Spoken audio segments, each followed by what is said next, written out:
সুপ্রিয় নবম শ্রেণীর শিক্ষার্থীরা, তোমাদের বার্ষিক পরীক্ষার বিজ্ঞান প্রশ্নপত্র ও উত্তর নিয়ে আলোচনা করব। প্রথমে চলো আমরা এই প্রশ্নটি দেখি, তারপর উত্তর নিয়ে আলোচনা করব।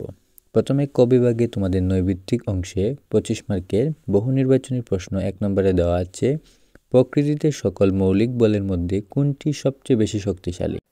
2 নম্বর 6.67 ইন্টু 10⁻6 কেজি ও 10⁻5 কেজি বরের দুটি বস্তুর মধ্যবর্তী দূরত্ব 6.67 মিটার হলে এদের মধ্যবর্তী মহাকর্ষণ বল কত?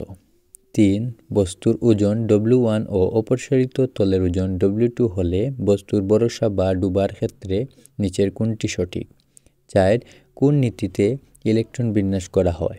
5. পর্যায় সারণী, পর্যায় ও গ্রুপ সংখ্যা কয়টি? তারপর 6 এবং 7 প্রশ্নের উত্তর দিতে হবে উদ্দীপকের উপর ভিত্তি করে। ইলেকট্রন মূলত s,p,d,f অরবিটে বিদ্যমান থাকে। 6. f অরবিটালের সর্বাধিক ইলেকট্রন ধারণ ক্ষমতা কত? 7. অরবিটালগুলোর ক্ষেত্রে নিচের কোনটি সঠিক? 8. আপেক্ষিক পারমাণবিক ভর নিচের কোনটি সঠিক? 9. প্রকৃতিতে সিলিভারের কয়টি আইসোটোপ বিদ্যমান? 10. ডাইহাইব্রিড কোষের F2 প্রজন্মের কয়টি বংশধর সৃষ্টি হয়? 11. জেনেটিক শব্দটি প্রথম ব্যবহার করেন কে?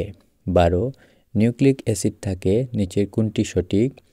13. সেলসিয়াস স্কেলে কোন তাপমাত্রায় 0 কেলভিন সমান? 14.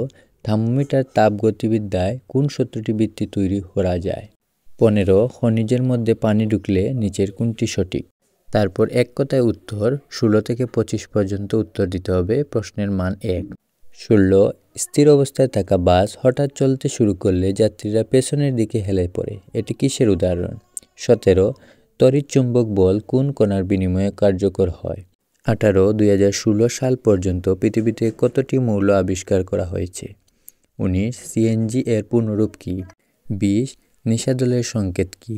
21. কোনো পরমাণু C12 আইসোটোপে 1/12 অংশের চেয়ে কত গুণ ভারী বা হালকা একটা নির্দেশ করে তাকে কি বলে? 22. ফ্যাক্টরকে বর্তমানে কি নামে অভিহিত করা হয়? 23. হৃৎপেশির শক্তির অন্যতম উৎস কোনটি? 24. সূর্য থেকে পৃথিবীর তাপ আসে কোন পদ্ধতিতে? 25. আনহাইড্রাইট নামক খনিজের সঙ্গে পানি যুক্ত হয়ে কি গঠিত হয়? খ বিভাগের সংক্ষিপ্ত প্রশ্নের উত্তর থাকবে 10টি। প্রত্যেকটি প্রশ্নের উত্তর দিতে হবে। 1 নম্বরে দেওয়া আছে, একটি মাইক্রোবাস ও একটি ট্রাকের মধ্যে কোনটির জড়তা বেশি এবং কেন? 2. বায়ুর ভর্তি একটি বেলুন ফুটা করে ছেড়ে দিলে তার সামনের দিকে উড়ে চলে কেন? 3. তৃতীয় শক্তি স্তর F অরবিটাল নেই কেন? 4. আপেক্ষিক পারমাণবিক ভরের কোন একক থাকে না কেন? ব্যাখ্যা করো। 5. 4s অপেক্ষায় 3d অরবিটালের শক্তি বেশি, ব্যাখ্যা করো। 6. পর্যায় সারণীর অক্টাল তত্ত্বটি লেখো। 7. অলিল কি, ব্যাখ্যা করো। 8. প্রকট বৈশিষ্ট্য বলতে কি বুঝো? 9. পরমাণুর তাপমাত্রা কি, ব্যাখ্যা করো। 10. বাষ্পীভবন ও স্ফুটনাঙ্ক ব্যাখ্যা করো। গ বিভাগে রচনামূলক প্রশ্ন দৃশ্যপটবিহীন। এখানে 5টি প্রশ্ন দেওয়া থাকবে, তোমাদের 3টি প্রশ্নের উত্তর দিতে হবে। প্রত্যেকটি প্রশ্নের উত্তর মান 5।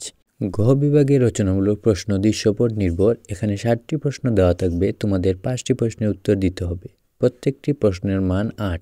এখন চলো আমরা এই প্রশ্নগুলোর উত্তর দেখি। নৈর্ব্যক্তিক অংশের বহু নির্বাচনী প্রশ্নের উত্তর 1 থেকে 15 পর্যন্ত তোমাদের এমসিকিউর উত্তর সুন্দরভাবে দেওয়া আছে। তোমরা এই প্রশ্নগুলোর উত্তর মিলিয়ে নিবে। তারপর এক কথায় উত্তর 16 থেকে এর পরবর্তী প্রশ্নগুলোর উত্তর সুন্দরভাবে দেওয়া আছে। শিক্ষার্থীরা সংক্ষিপ্ত প্রশ্নের উত্তর, রচনামূলক প্রশ্নের উত্তর এবং দৃশ্যপট নির্ভর প্রশ্নের উত্তর দেওয়া সম্ভব নয়, তাই তোমাদের জন্য আমি পৃষ্ঠা নাম্বার এবং প্রশ্নের উত্তর সুন্দরভাবে দিয়ে দিয়েছি। এগুলো পড়লে আশা করি তোমাদের পরীক্ষায় কমন আসার সম্ভাবনা সবচেয়ে বেশি।